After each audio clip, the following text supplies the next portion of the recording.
Good morning, soul travelers. Welcome to another episode of Death Stories Living Truth. This is Janae of Living Truth, and today's episode is brought to you by a creator called At Lifting Motherhood. This story is a trigger warning. It is about infant loss. So if you are not prepared for that, no problem. Click off. We'll catch you in the next video, okay? Let's get started. Hey guys, it's Nyan. I normally don't sound like this. I lost my voice like 2 weeks ago when I went to Missouri to see my friends, and I haven't gotten my voice back all the way. Oh my god, I sound like I'm like going through puberty right now. I'm sorry. I've had so much anxiety built up creating this video. I've been kind of putting this video off because I'm gonna get like too emotional, and that's like not what I want to do. It's been 8 months and 16 days today since Carson did not wake up from his nap. April 13th was the day that I lost him. My eyes are already watering. Hold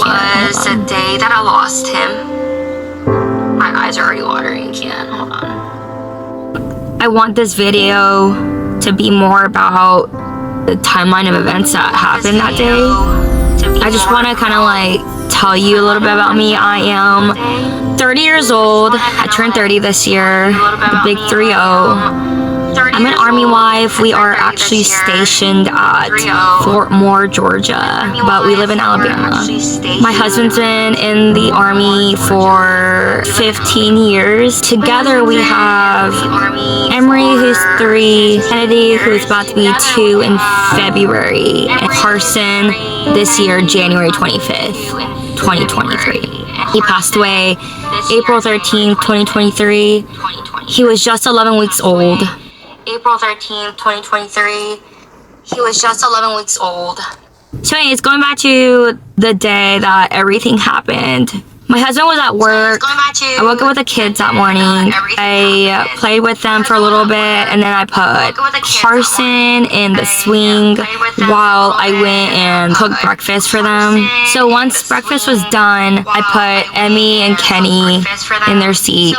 I put Carson in the bassinet and rolled him like closer to the dining room table.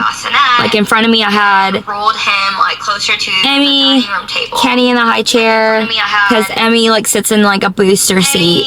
Next to me was Carson in his bassinet. We're all eating. The girls just like kept staring at Carson. The girls just like were so in love with Carson. Every chance I get, they would just like go up and like give him a kiss. It was just like the cutest thing ever.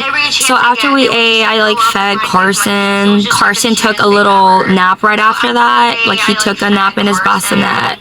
His like naps were like really short, especially if I wasn't holding him. It was enough for me to like get everything cleaned up and play with the girls for a little bit. And so then after that, we were all up. Like this was like around like 3:30, I think. And that was time for Carson's second nap, because like we woke up in the morning, ate, Carson took a nap.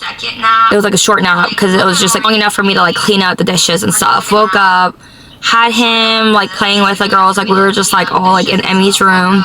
My husband came home, and then he had set Carson down for another nap because this was like in the afternoon. It was like closer to 4. Vince and I took the girls into the garage to work out. We worked out, and then I left to go get some dinner from Chipotle, and I like literally couldn't go back to Chipotle for a little while, like after everything happened. Sorry, I like don't know the last time I actually like talked about this story.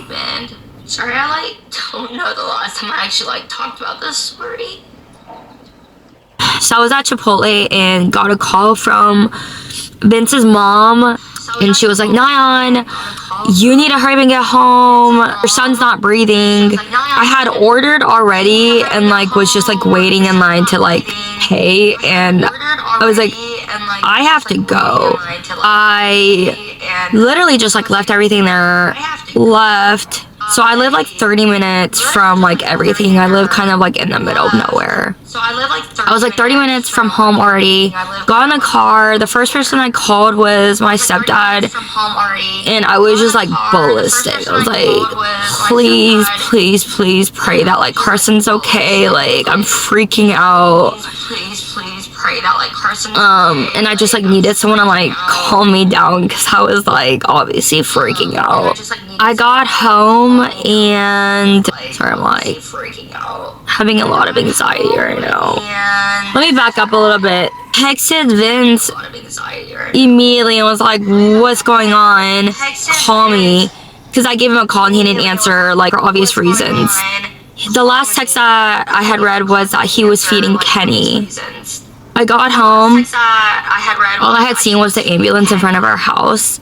And I like just like I don't even think I parked in the right spot. I just like parked and ran through my yard to the front door.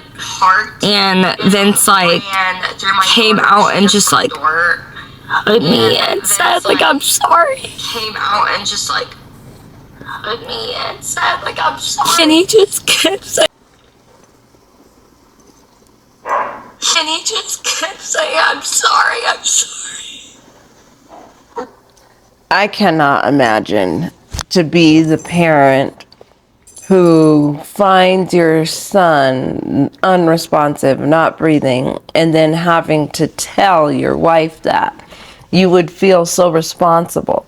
Although I'm sure there was nothing that he could have done differently to change the outcome, but you would still feel so much guilt and so much responsibility. I feel so much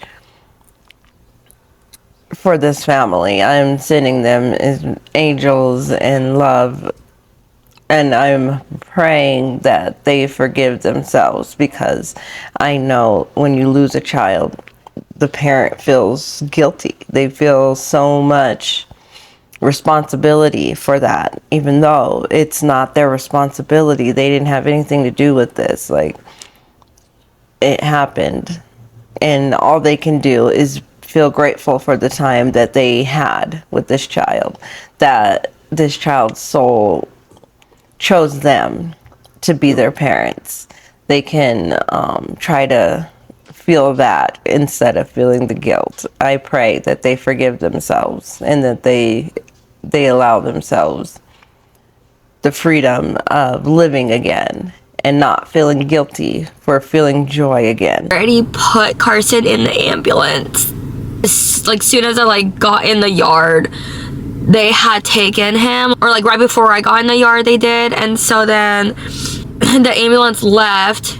I don't know if it was just like everything that was like happening at once, like just like feeling, obviously like I'm just like feeling really really sick and nauseous, so I like just like went straight in the backyard and just like freaking threw up. I like felt like this was just like a complete nightmare. Like there's no way that this is like happening. He was just okay. Like we had such a great morning with the girls. Girls were like all over him, just so happy, giving him kisses. So the next thing I remember, Vince's mom stayed home with the girls so that me and Vince can go to the hospital. So the hospital that they took you to was like almost 30 minutes. It was like 25 minutes-ish. The entire drive, like complete silence. We got to the hospital, like went straight into the ER, told them who we were, why we were there, and they took us to like a private waiting room, and I was like, no, like I need to see my baby. Like, what is going on? Like, I need to see my son. They said that I couldn't see him because like, they didn't want me to see like what he looked like doing CPR on him. I just kept saying, let me go see him. At that point, I just feel like I like just knew this wasn't good. This wasn't good. And like, I was just like, there's no way.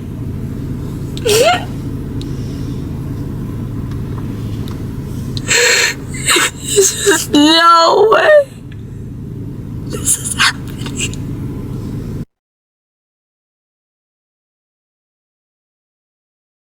The nurse finally let me in, and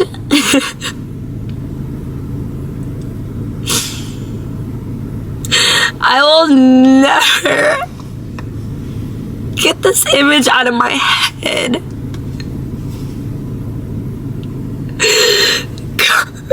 Carson was on those like heater beds that like when like you have a newborn baby, like that's what it looked like. I don't know if it's the same thing, but he was like on one of those. They were doing compressions to get a heartbeat. His eyes were like, rolled in the back of his head, and he was blue and gray. And like the first thing I could do was just fall on my knees and just hold his hand and just ask God for a miracle.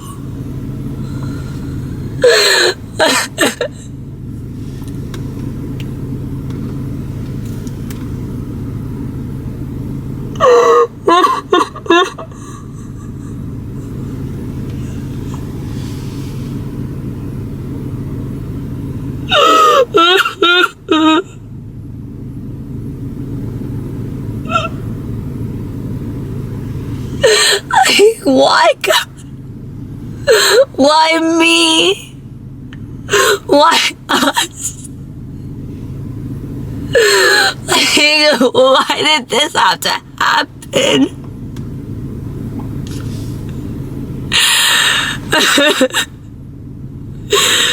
And then obviously I guess it was just like too hysterical. It's just like such a traumatic thing for like any parent to like witness and see, like, you know. So she like helped me get back up and like escorted me back into the waiting room that we were originally at. Vince had just like stayed in the waiting room.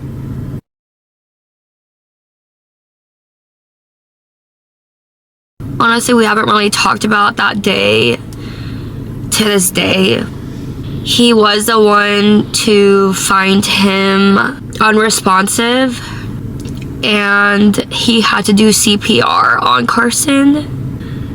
And like months later, he had told me about the day that he had to perform CPR on Carson. He said that he found him, there was foam, immediately called 911 and was doing CPR on him. They were walking him through it. Emmy was right next to them, unfortunately, but also fortunately I'm glad that she like didn't really understand what was going on. Vince had told me that she was like right next to him while he was performing CPR, just petting Carson's head, saying, "It's okay, baby brother, it's okay."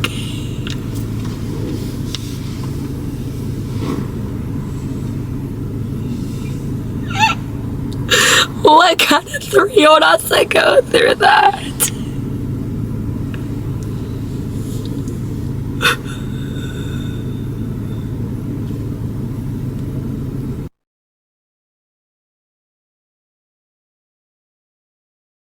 Going back to when we were at the hospital, I got escorted back into the waiting room, and Vince and I were just non-stop praying, just praying to God, like, please don't take our son away.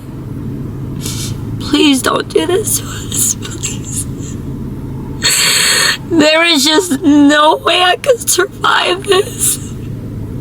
There's just no way I could do this life without him. Just take me, like, don't take my baby. It's just not fair. And then the ER doctor came in, and you could just tell he didn't even have to say anything. Like, no, like, you can't. He said, I'm so sorry, but Carson didn't make it.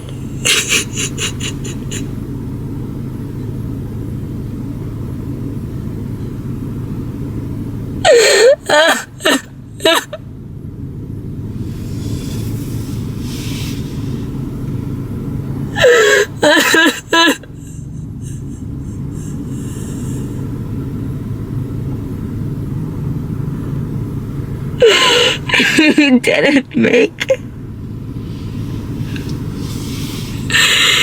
And he says something about how like things like this happen, and I'm like, no, it doesn't.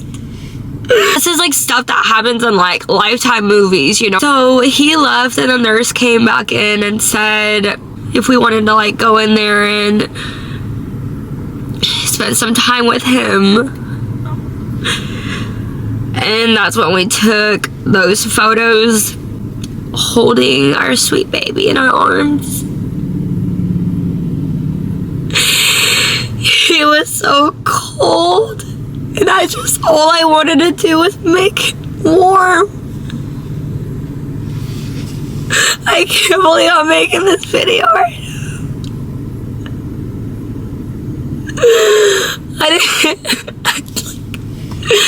I didn't want to let go. He was almost 3 months old.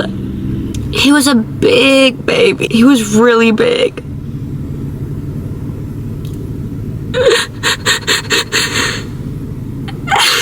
I just kept like holding him, be like, wake up, Carson. This isn't happening. Like, we need to be going home together. I could have literally sat there and held him forever. That was truly the worst day of my life. There is absolutely nothing that compares to the pain of not only losing your child, but holding them lifeless and just wanting to do anything, just anything for them to look at you and smile at you. Just anything. Let me be in that position, not him. He had so much life to live. It was time for us to say our goodbyes. Honestly, like, I feel like kind of like everything else, like after that was a blur. I don't even know how to explain what I was going through. Left the hospital and I was just so sick. So sick.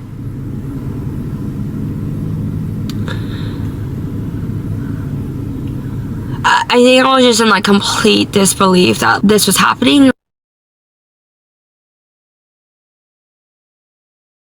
Wake up, Nyan. Wake up. This is a nightmare. Like, this stuff doesn't happen. Wake up.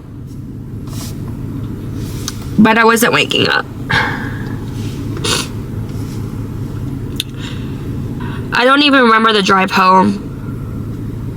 But we got home, and I think it was super late. Midnight or something, because the girls were already asleep. Dogs started barking, and I was like, oh, that's weird. I looked outside the door, and it was the coroner and 2 investigators. Honestly, I can't really like remember what came first. All I know is that night, like when we got home, the coroner and the 2 investigators were at our house getting both of our statements. Like, I was in Emmy's room, Vince was in the dining room, and they like got each of our statements. The coroner sat us down and like just got all of Carson's information, all of our information, because I guess his body was getting sent off to the autopsy place. He told us it would like, you know, take a little while. From what I remember, it was like 90 days, but it ended up being like 6 months. So I was like, this is weird, because on Google it was like sudden infant death syndrome, like SIDS, or they just die like in their sleep. But since it took so long, I was like, this is weird. It might be something else, because he was sick. I'll talk about that in a different video, because I feel like this video is gonna be like kind of long. So yeah, 7 days after he got his drain removal, that's when he didn't wake up from his nap. So I'm like, okay, like maybe there was some sort of link with him being sick. Like, I don't know. 6 months later, we got Carson's autopsy report back and kind of find out that his reason for death was pneumonia.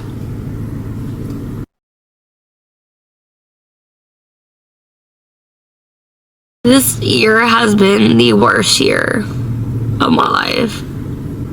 In January, we were getting ready for the birth of our first son.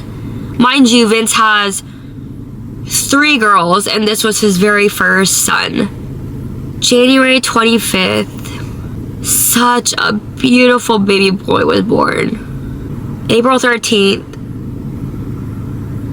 he leaves this world. And we had to start figuring out what we wanted to do with his body. Like the week after the 13th of April, the coroner was just like, you know, telling us to kind of figure out like what we wanted to do, or like basically make a plan. Figure out like what we wanted to do, or like basically make a plan. I can't imagine having to go forward with life after experiencing something so traumatic. I think for me, what I would need to do is focus on what I do have instead of what I've lost. So instead of focusing on the fact that I've lost my child, I think I would have to focus on the fact that I had a son and that I had him for this amount of time, and that I was able to experience his soul for this amount of time, and focus on the fact that you weren't there and you didn't have to witness the CPR that your husband had to do, because I believe that would have added more trauma. Just to focus on those things, because the pain is never going to go away. It's never going away. And you're always going to miss your son. You're always going to feel the loss, and you're always going to wonder why. So instead of focusing on that stuff, I think the best thing to do would be to focus on what you did have, which was having a son. You had a son. You had a beautiful boy. And as long as you had him, you had him. You understand who he was. You felt his soul. Your daughters did. And the best thing you can do moving forward is to talk about him. Make a video like this. Talk about what happened. Talk about the kind of child he was and the joy that he brought to your family. I believe that that would help move forward. But yes, I mean, this is really difficult, and hopefully she's able to grow from this experience and open up and receive love and not close down, because I can see how easy it would be to want to shut down. But she still has 2 beautiful daughters, and so hopefully she's able to open up and be honest with them, and they'll also be able to grow from this experience instead of shutting down. To cremate him because we are a military family and we just like don't know if we're gonna like move or not, and we just like want him to like move with us. And we had a memorial service for him since we didn't like have a funeral. It was an open casket, and Vince and I like were able to go see him before everyone else showed up. Carson did not look like that. I don't know if you've ever seen someone that's been embalmed, but they do not look like themselves like at all. It was like really weird for me to connect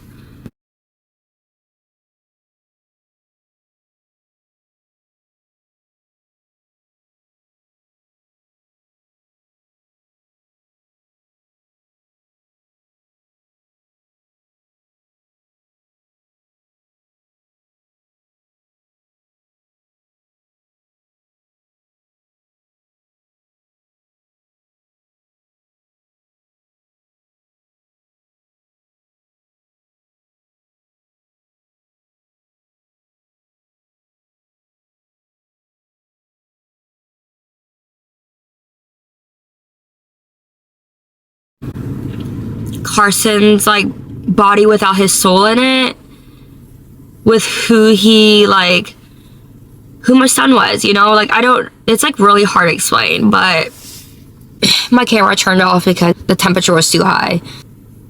It's just been like a really, really rough time. And I keep having to remind myself that it hasn't even been a year yet, and I just really need to get through all of the hard holidays. Like, obviously Christmas is my favorite holiday, and just like going through Christmas without my baby was extremely hard, and I'm like still trying to get myself out of this hole because I am like not okay. Not okay. And that's okay. I really hope that she does not rush this process at all, that she gives herself grace. It's okay to not be okay. It's okay to cry. It's okay to not want to get up. It's okay. Give yourself time. Allow yourself to cry. Allow yourself to grieve as much time as possible. You just don't want to get stuck there. So you have to remember to focus on what you do have instead of focusing on what you've lost. And that way you don't get stuck in grief. But you don't want to rush it either, because it's not going away. She's going to grieve her son till the day she dies. It's never going away. It's just, what are you going to do with that grief? You can alchemize it and use it to strengthen the rest of your life, to strengthen yourself, instead of allowing it to break you. It was okay. But I know that everything will be okay.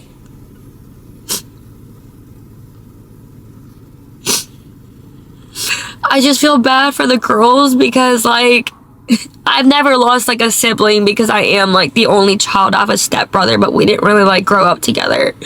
Okay, like today I took Emmy to the store and I asked her to hold my hand so that she didn't get, you know, like hurt. And she's like, "Mommy, I'm holding your hand. Is it so that I don't get hit by a car and then I die and I go to heaven with baby brother and you're gonna cry for me?" And like, that just like broke my heart, but it was just like the sweetest thing for a 3-year-old to say. This entire time, I think I've just had a hard time wanting to talk about it, because talking about it brings a lot of painful feelings and memories and emotions that really drains you. So anyways, thank you for watching. I'm sorry that this was such a long video, and it was a very depressing one at that. If you like the video, please like and subscribe and follow along my journey.